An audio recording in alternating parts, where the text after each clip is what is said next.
Merci une fois de plus de nous rejoindre dans ce programme. Le 33e sommet des chefs d'État de l'Union africaine s'ouvre ce dimanche.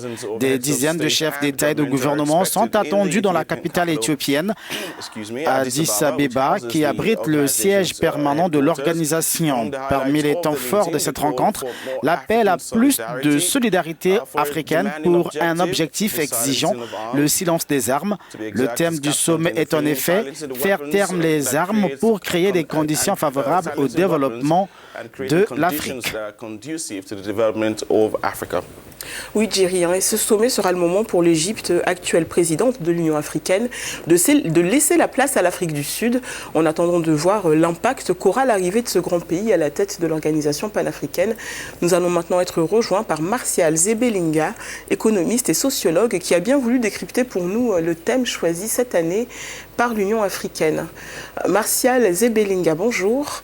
Ma première question, les chefs d'État africains se réunissent ce week-end en Éthiopie pour parler de la création des conditions favorables au développement du continent. La thématique, elle ne date pas d'aujourd'hui et en 2020. Est-ce que ce n'est pas un échec d'en être encore au même point dans ce type de rencontre ? Je crois qu'il faudrait se garder de tirer des conséquences, de surinterpréter le thème de la rencontre des chefs d'État de l'OUA, de l'Union africaine, autant pour moi, d'autant plus que le thème est il est plus précis. Ils ont dit faire taire les armes, condition du développement économique. Donc il faut une relation entre la situation sécuritaire et l'amélioration des conditions économiques et des conditions de vie des peuples africains.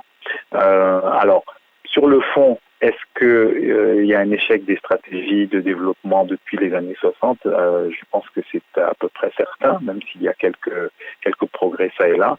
Globalement, on est quand même sur un ensemble de stratégies qui n'ont pas permis au continent de gagner en niveau de développement et d'améliorer les conditions de vie des populations. J'aime bien la façon dont vous mentionnez cela, surtout que la prochaine question que je vais vous poser porte sur le paradoxe qui nous vient à l'esprit.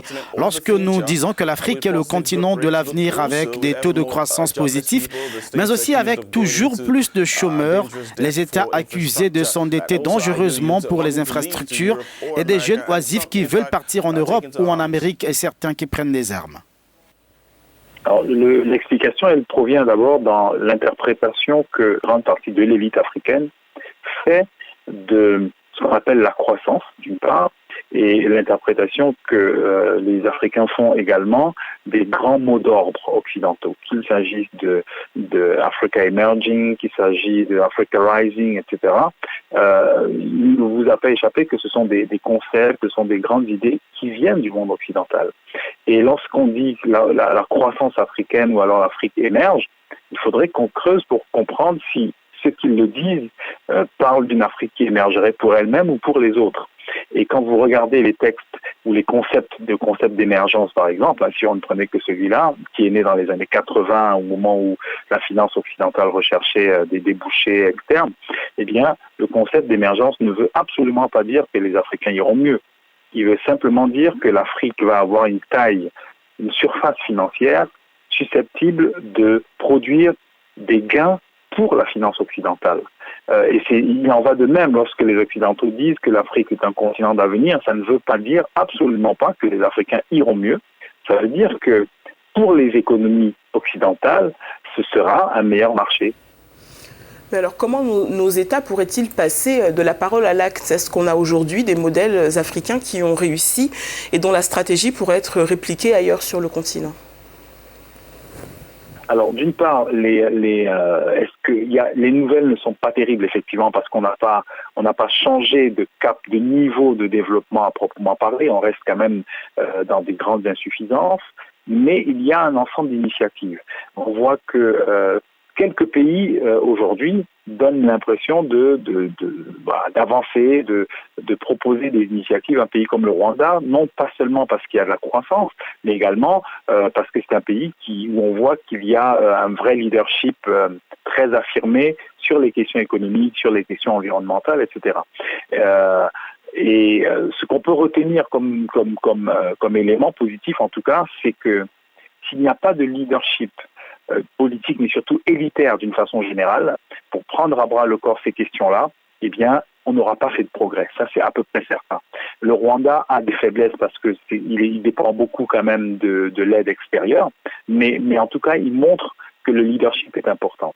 Un pays comme le Ghana, qui aujourd'hui est en train de diversifier ses exportations, qui a également une croissance importante, qui arrive à des cycles politiques aussi de rénovation de sa classe politique, montre également un chemin.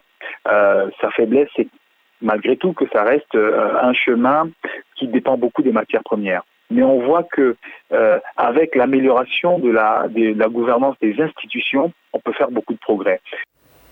Martial, ma dernière question maintenant. Pensez-vous que les négociations avec les institutions financières internationales et les conditions qu'elles posent pour débloquer des fonds présentent des avantages concrets pour les pays africains?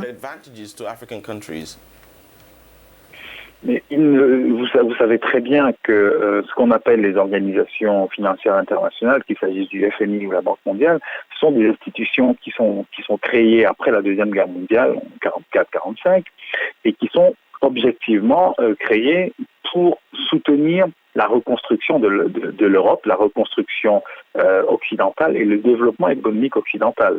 Ce qu'on ne voit pas en réalité, c'est qu'il y a énormément de ressources internes en Afrique. L'idée qu'il faudrait passer par les grands financiers internationaux, eh bien cette idée-là est une idée qui est problématique. Juste un exemple et un chiffre. Entre 1980 à peu près et 2010, d'après les calculs de Zabad entre autres, il est sorti d'Afrique entre 1200 et 1500 milliards d'évasion de capitaux. Et ces capitaux qui sortent pourraient largement, mais très largement contrebalancer ce que nous attendons de l'aide internationale. On a un autre exemple absolument patent. Aujourd'hui, on sait que les flux des diasporas africaines, les sommes d'argent envoyées pour la famille pour investir, sont aujourd'hui plus importants que l'aide, entre guillemets, l'aide internationale. Donc il faut sortir de ces économies de prédation, aller vers les ressources internes, et les ressources internes et intérieures sont aussi des ressources financières. Il faudrait donc travailler à récupérer, à pouvoir retrouver et réorienter ces ressources-là vers le secteur productif, vers la redistribution aussi.